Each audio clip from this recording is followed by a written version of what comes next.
Ce soir, il y a 450 personnes qui doivent venir dans la chambre de Raska. Pas sûr que ça rentre. Est-ce que tu peux nous expliquer où on est, Raska, là? On est au Axar Shop, le shop que j'ai créé pour la sortie de ma BD officielle en librairie. Je fais tout pour finir dans le paf, donc je suis kéblo dans ma cave. Bientôt je vais ski sous de la cave. Raska, t'as reproduit la chambre de Axar.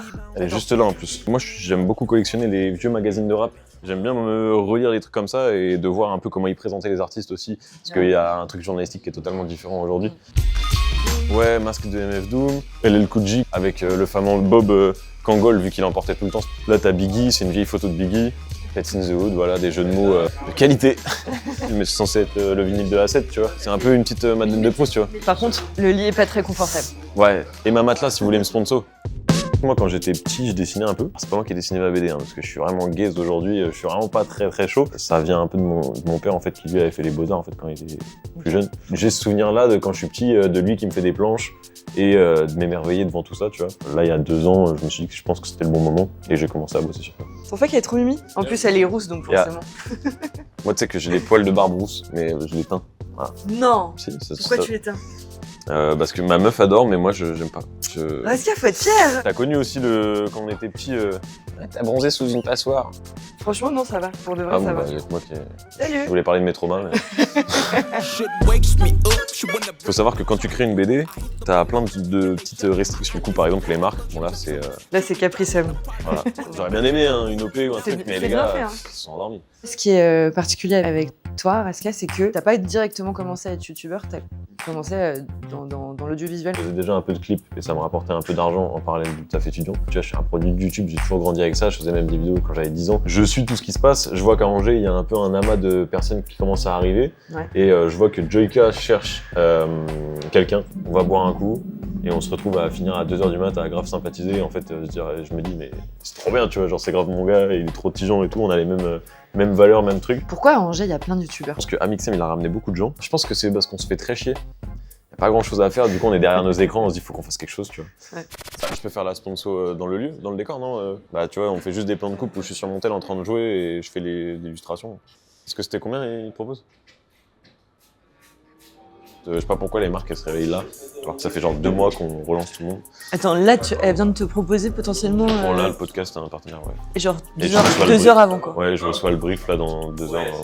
Ah ouais, c'est vraiment dernier moment. Hein. J'ai refusé 15 marques vu que la plupart des grosses marques supportent Israël, donc on est vite Ah ouais, Ok, putain. montage tout ça quoi. Je capte pas trop Moi, ce que c'était ton enfance en fait. Ouais, bah en fait moi j'ai grandi à Angers jusqu'à mes 8-9 ans. Après mes parents ils sont partis en campagne, donc je suis vraiment un campagnard sur mon adolescence. Tu vois, je suis vraiment le mec qui squatte le seul abribus du village avec un 50. Moi j'aime trop les enfances en campagne parce que t'as ce truc de tu sors beaucoup et même si j'ai été un gros buté d'internet et que je passais beaucoup d'heures derrière l'écran à jouer à Dofus, Warcraft, tout ça, bah t'avais ce truc de t'as un big jardin, tu prends ton vélo, tu rejoins tes potes. J'oublie pas ces amis-là, je sais qu'il y a des potes avec qui je parle que 2-3 fois dans l'année qui viennent du collège, mais si demain ils ont besoin de moi, j'ai tellement d'affect pour ces gens-là que j'y retourne sans broncher, tu vois. Est-ce que vous voulez repartir déjà avec un petit maillot? Parce que j'ai vu, Prime il t'a offert des trucs, donc faut que je t'offre des trucs. J'ai un petit maillot comme ça, je pense que ça peut être cool, taille S. C'est rentable en fait d'être journaliste en vrai. De ouf. Parfait. Non, quand même. Merci beaucoup Raska. Un plaisir. Allez, maintenant que tu m'as payé, je suis prête à travailler. Ah bah let's go. Allez, on a des trucs à aller chercher à l'imprimerie. Et tu penses que ça va te ça va te rapporter de l'argent? Moi ce que je touche sur une BD qui est vendue en librairie, c'est à peu près 90 centimes, 1 euro quoi. Ah oui d'accord. C'est un kiff que je me fais, donc je m'en fous de pas être rentable. Bonjour. Merci bien. Vous voulez que je vous ouvre les affiches? Non, je vous fais confiance madame. D'accord. Vous m'inspirez confiance, je vous fais confiance. D'accord. Donc 72,22 s'il vous plaît. Par carte s'il vous plaît. Mais par contre, il faut l'insérer. Je n'ai pas le sans contact. Ah, j'ai pas de carte. Je vous laisse insérer, je suis désolée pour vous. C'est le cadreur qui paye ton pop-up. Elle est bonne, Oui. celle-là. Bravo. Bah, y a pas de petites économies hein. Pas de petites économies. Clic, rentable. Merci. Pendant très longtemps, t'es resté monteur derrière la caméra. Tu faisais déjà des vidéos, mais c'était que ta Ouais, voix. Est-ce que tu te montrais pas par manque de confiance en toi Et si c'est le cas, qu'est-ce qui t'a permis de prendre confiance en toi? À la base, je faisais de la radio associative quand j'étais étudiant, tu vois. Je me suis dit, bon, si j'ai envie de migrer sur YouTube, chose que j'avais déjà fait quand j'étais petit, je montrais pas ma tête, tu vois. J'avais pas d'oseille pour payer une cam, pour machin et tout. Et heureusement. En fait, le jour où j'ai eu le plafond de verre de si je veux évoluer dans ce contenu-là, il faut absolument que je monte ma tête.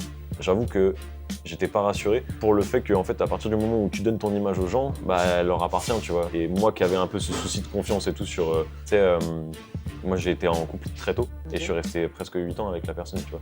Donc peut-être t'avais un peu ce truc de, je sais pas si je plais, si je suis beau, si les gens ils vont me trouver appréciable à la vidéo, alors qu'en vrai on s'en fout, tu vois, quand tu regardes quelque chose et que c'est le contenu qui parle en premier. Donc j'avoue j'avais un petit blocage sur ça au début, donc j'ai pas mal repoussé. Si tu le fais pas, personne ne le fera, tu vois. Donc, et aujourd'hui t'as confiance en toi? Ouais, il y a un truc qui m'a beaucoup aidé quand même, c'est de faire du théâtre. Ça m'a permis de me libérer de fou et de me dire que justement, quand t'arrives sur scène et que tu joues un personnage, les gens ils te connaissent pas. Derrière le rideau, je suis en panique, je me liquéfie, j'arrive sur scène, je fais mon truc, je ressors, je suis encore en train de me liquéfier, mais là, ce que j'ai donné en termes de spectacle, les gens n'ont rien vu de stress, tu vois. Et tu penses que c'est la même chose sur YouTube? Ouais, je pense qu'il y a un peu de ça.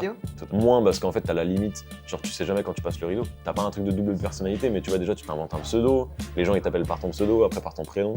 Donc t'as toujours un truc de. C'est particulier. Ouais, tu sais, le rideau, tu sais jamais quand tu es dedans, derrière, tu vois, donc t'as un truc un peu particulier sur ça. Là, je suis comme un gosse. En fait, c'est que j'ai appris le système. C'est-à-dire que tu peux choisir, tu mets dans ton robot, genre que 1 sur 3 tu gagnes. Tu vois. Mais non. Si, c'est ça. Mais c'est une arnaque alors, pour de vrai. C'est une arnaque. Comment on gagne de l'argent dans les forums? Comment ça marche en fait? Non mais c'est incroyable, moi j'ai jamais vu l'intérieur d'une machine. Elle est au minimum. Ah là elle est au minimum. Version dure alors. Ah ouais. Le déclenchement, il se fait après. Ça c'est de l'info ça. Une vidéo sur YouTube, tu peux toujours la supprimer. Là, la BD, une fois que c'est sorti, ça y est, pour le coup, là, c'est vraiment plus à toi. Tu vois, on est souvent peu dans le concret sur quand tu crées du contenu, ce qui est un peu dommage, mais en même temps, je suis pareil, je consomme pareil, tu vois. Genre, tu regardes une vidéo, 2 semaines après, tu as oublié cette vidéo. Comme moi, personnellement, j'ai besoin de ce truc qui me maintient, de me dire, bah, sur l'année, je fais tous ces contenus parce que ça me fait kiffer, moi aussi, pour porter un truc qui sort à la fin de l'année, tu vois. Et la BD, ça m'a vachement porté sur ça. Et ça me fait kiffer de pouvoir sortir un truc que je pourrais faire lire à mes gosses, tu vois. Et peut-être les faire grandir avec ces personnages que j'ai inventés. Habillé comme une putana du cartel, manque de bol, guettera par cartel, frérot, ton